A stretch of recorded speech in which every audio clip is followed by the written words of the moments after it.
En eau du canal. Au départ, bien entendu, c'était mécanique et aujourd'hui, tout est automatique.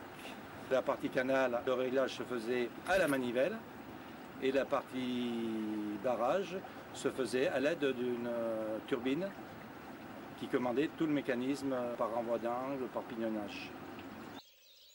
Aujourd'hui, la vanne canal est automatisée et réglée par cette roue crantée. En changeant les positions des manettes, on règle le niveau d'eau dans le canal.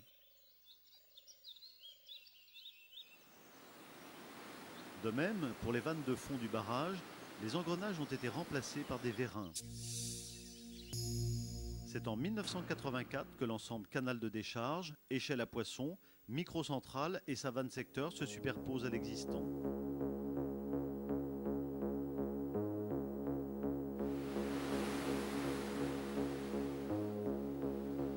Pour améliorer la sécurité en cas de crue, la vanne secteur favorise le transfert de l'eau vers l'aval.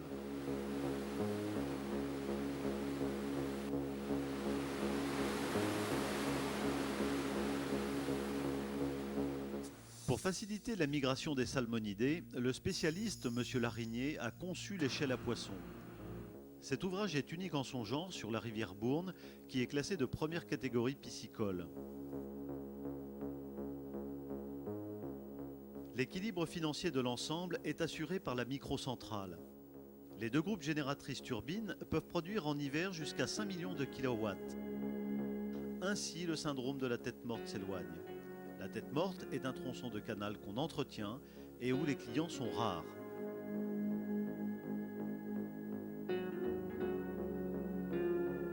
Du barrage d'Aubry jusqu'à l'Écancière, 20 km plus loin, le canal traverse successivement tunnels, villages et aqueducs.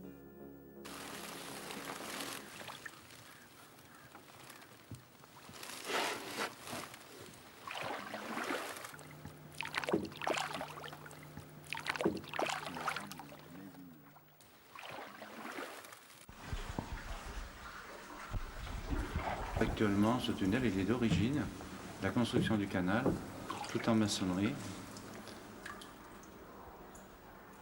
Toutes les voûtes sont d'origine. 1875. Après 20 km de tête morte, des remous et des accélérations interrompent la sérénité du voyage. C'est l'arrivée à l'Écancière, la fin de la tête morte, là où commence la distribution. L'Écancière, le Martinet, la vanne de l'Orme, la réserve de Lafarge sont autant de nœuds qui assurent l'ajustement et la partition de l'eau.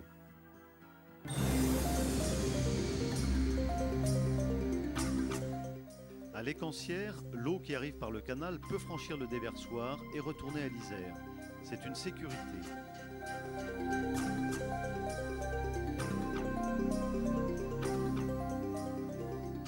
Normalement, elle traverse le dégrilleur qui la nettoie des branches et algues en suspension.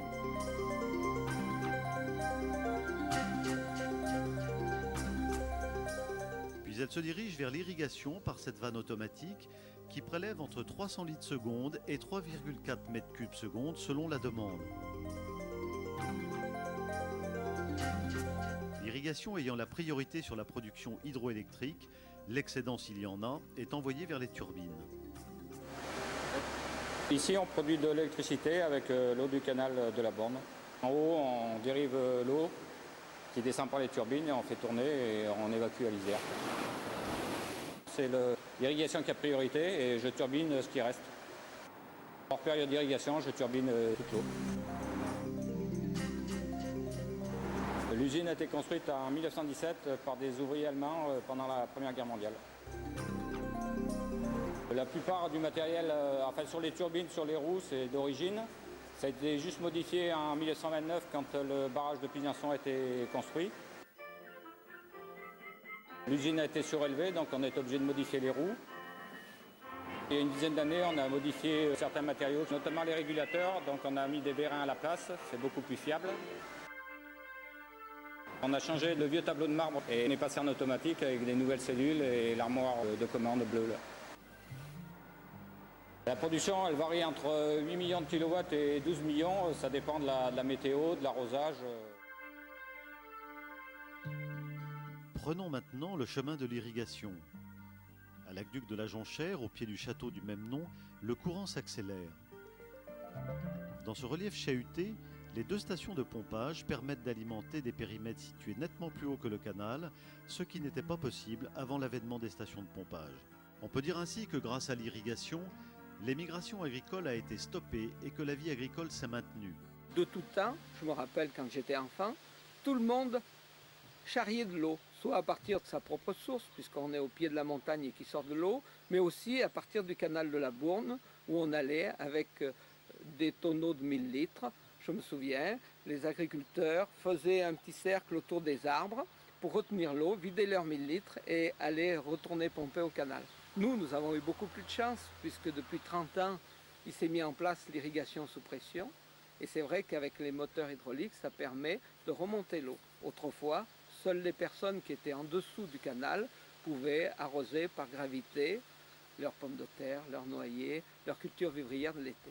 Grâce à l'eau, on peut avoir des cultures d'été et aller avec une bonne technique jusqu'au bout. Cela permet de maintenir un revenu et c'est vrai qu'on peut dire que sur notre commune, ça permet à des agriculteurs de rester.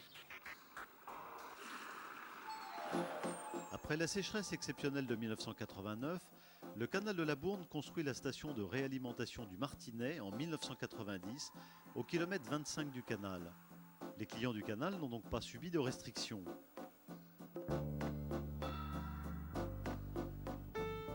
Au cours d'une saison normale, elle compense l'étiage de la rivière Bourne.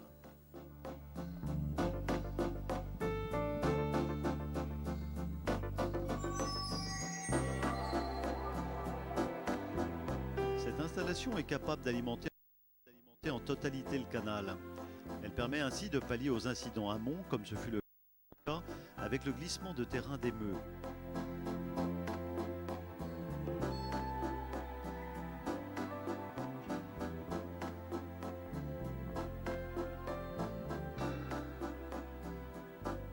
Si l'eau de la Bourne était retenue dans le projet d'adduction d'eau potable vers la plaine de Valence, cette usine pourrait compenser ce prélèvement avec de l'eau de l'Isère. Après l'Écancière, après le Martinet, cette eau arrive à la Vanne de l'Orme au kilomètre 55. Ce site est un partiteur. La Vanne de l'Orme permet de constituer une réserve pour stocker ou déstocker de l'eau. Ici, à la Vanne du 2, était installé un limigraphe qui enregistrait la hauteur d'eau dans le canal.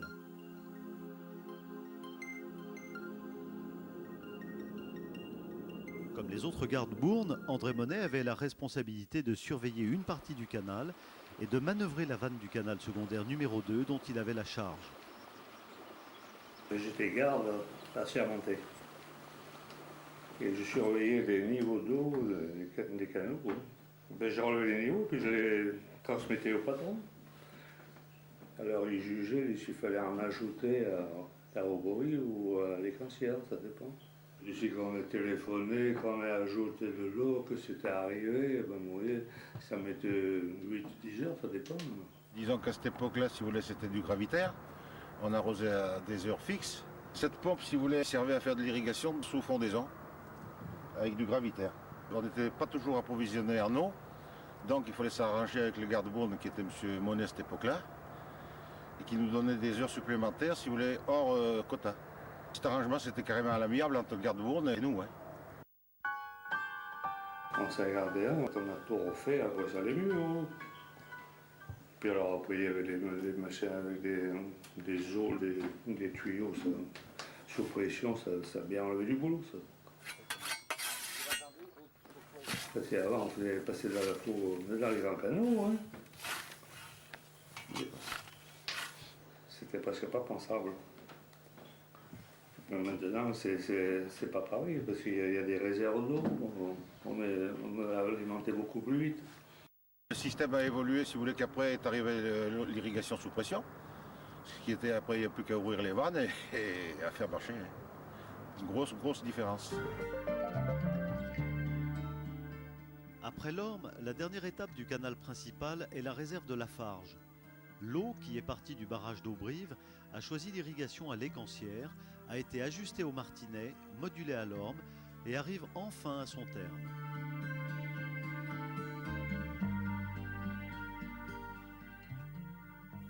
Avec ses 30 000 m3, Lafarge a été créée pour stocker l'excédent ou combler le déficit en eau.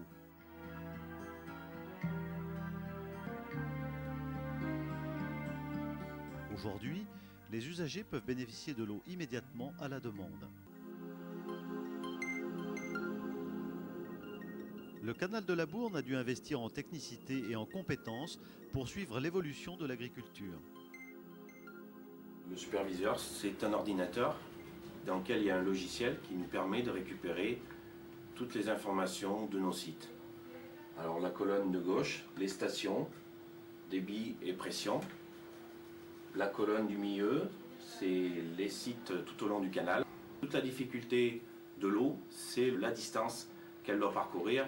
Donc l'ensemble de ces informations récupérées nous permettent de gérer le canal et notamment avec les courbes de visionner un petit peu la tendance tout au long du canal.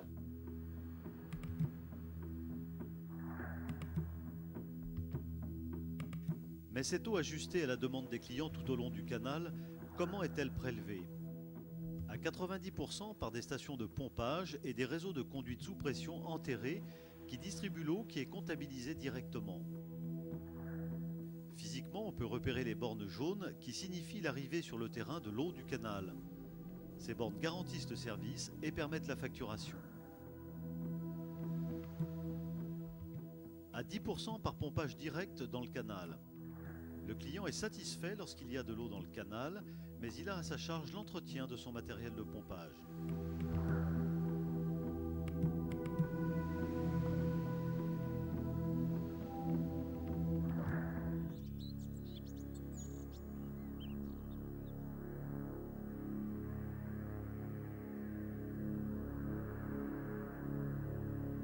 Lorsqu'un client appelle, c'est en général pour un problème. Lorsque c'est la station qui est en panne, le service électrique intervient. Sinon, il faut se déplacer quelle que soit l'heure. Le plus souvent, en démontant le limiteur des débits ou en changeant le régulateur de pression, on peut dépanner. La rapidité et la précision de ces interventions font la qualité du service et l'attachement des usagers au canal de la Bourne.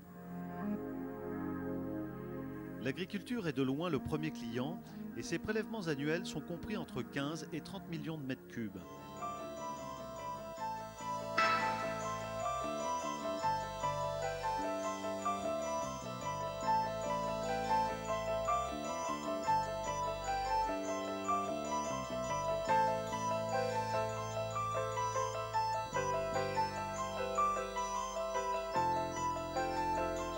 Les 2500 hectares d'arbres fruitiers, pêchers et abricotiers essentiellement, font de la Drôme le premier département de producteurs de fruits en France et de Châteauneuf-sur-Isère la capitale de la pêche.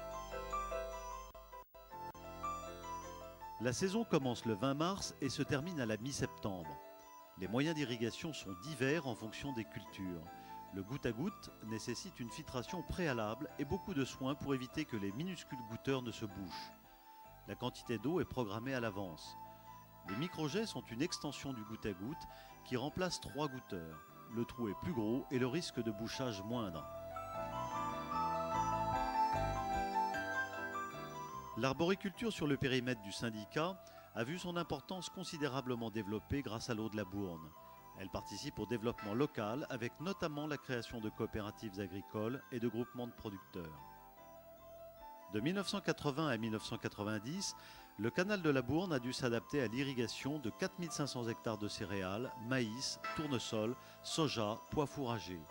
Là, la saison commence début avril, bat son plein en juillet et se termine fin août.